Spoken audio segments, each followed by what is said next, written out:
Mannimarco, King of Worms, by Heracles. O sacred isle Artaeum, where rosy light infuses air, o'er towers and through flowers gentle breezes flow, softly slopping green-kissed cliffs to crashing foam below. Always springtide afternoon housed within its border, this mystic, mist-protected home of the Stygic order, those counselors of kings, cautious, wise, and fair. 10 score years and 30 since the mighty remans fell, two brilliant students studied within the Stygics fold. One's heart was light and warm, the other dark and cold. The madder ladder, Mannimarco, whirled in a deathly dance, his soul in bones and worms, the way of necromance. Entrapping and enslaving souls, he cast a wicked spell. The former Galerion had magic bold and bright as day. He confronted Mannimarco beneath grey Sepora Tower, saying, "Your wicked mysticism is no way to wield your power. Bringing horror to the spirit world, your studies must cease." Mannimarco scoffed, hating well the ways of life and peace, and returned to his dark artistry, his paints, death, and decay.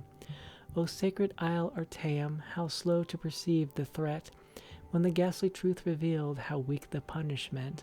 The ghoulish Mannimarco from the isle of the wise was sent, to the mainland dawn's beauty, more death and souls to reap. You have found a wolf and sent the beast to flocks of sheep, Galerion told his masters, a terror on Tamriel has set. Speak no more of him, the sage cloaks of grey did say. 'Twas not the first time Galerion thought his masters callous, unconcerned for men and mare aloof in their island palace.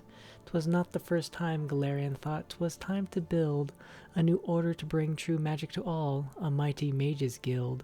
But 'twas the time he left at last fair Artaeum's azure bay. Oh, but sung we have of Vanus Galerion many times before, how cast he off the Stygics chains, bringing magic to the land. Throughout the years he saw the touch of Mannimarco's hand. Through Tamriel's deserts, forests, towns, mountains, and seas, the dark grip stretching out, growing like some dreaded disease, by his dark necromancers collecting cursed artifacts of yore. They brought to him these tools, mad wizards and witches, and brought blood-tainted herbs and oils to his cave of sin, sweet akaviri poison, dust from saints, sheaths of human skin, toadstools, roots, and much more cluttered his alchemical shelf. Like a spider in his web, he sucked all their power into himself. Mannimarco, Worm King, world's first of the undying liches. Corruption on corruption, till the rot sunk to his very core. Though he kept the name Mannimarco, his body and his mind were but a living, moving corpse as he left humanity behind. The blood in his veins became instead a poison acid stew. His power and his life increased as his fell collection grew. Mightiest were these artifacts, long cursed since days of yore.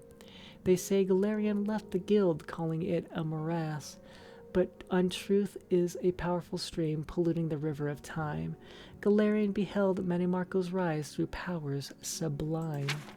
To his mages and lamp knights before my last breath, face I must the tyranny of worms and kill at last undeath. He led them north to cursed lands, to a mountain's pass.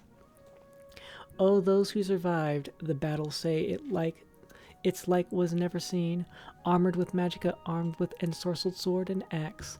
Galerion cried, echoing, "Worm King, surrender your artifacts and their powers to me, and you shall live as befits the dead." A hollowed laugh answered, "You die first," Mannimarco said. The mage army then clashed with an unholy force obscene. Imagining waves of fire and frost and the mountain shivers, picture lightning arcing forth, crackling in a dragon's sigh. Like leaves the battle mages fly to rain down from the sky. At the necromancer's call, corpses burst from the earth to fight, to be shattered into nothingness with a flood of holy light. A maelstrom of energy unleashed, blood cascades in rivers. Like a thunder burst in blue skies or a lion's sudden roar, like sharp razors tearing over delicate embroidered lace, so at a touch did Galerion shake the mountain to its base. The deathly horde fell fatally, but heeding their dying cries, from the depths the thing they called Worm King did rise. Nirn itself did scream in the mages and necromancers' war. His eyes burning dark fire, he opened his toothless maw, vomiting darkness with each exhalation of his breath. All sucking in the fetid air felt the icy touch of death. In the skies above the mountain, darkness overcame pale. Then Mannimarco Worm King felt his dismal powers fail. The artifact of death pulled from his putrid skeletal claw. 1,000 good and evil perished then, history confirms. Among, alas, vanished Galerion, who showed the way. It seemed once that Mannimarco had truly died that day. Scattered seemed the necromancer's wicked, ghastly fools. Back to the Mages Guild victors kept their accursed tools. Of him, living still in undeath, Mannimarco, king of worms. Children, listen as your shadows cross your sleeping hutch, and the village sleeps away, streets emptied of the crowds, and the moons do balefully glare through the nightly clouds, and the graveyard's people rest, we hope, in eternal sleep. Listen, and you'll hear the whispered tap of footsteps creep. Then pray you'll never feel the Worm King's awful touch.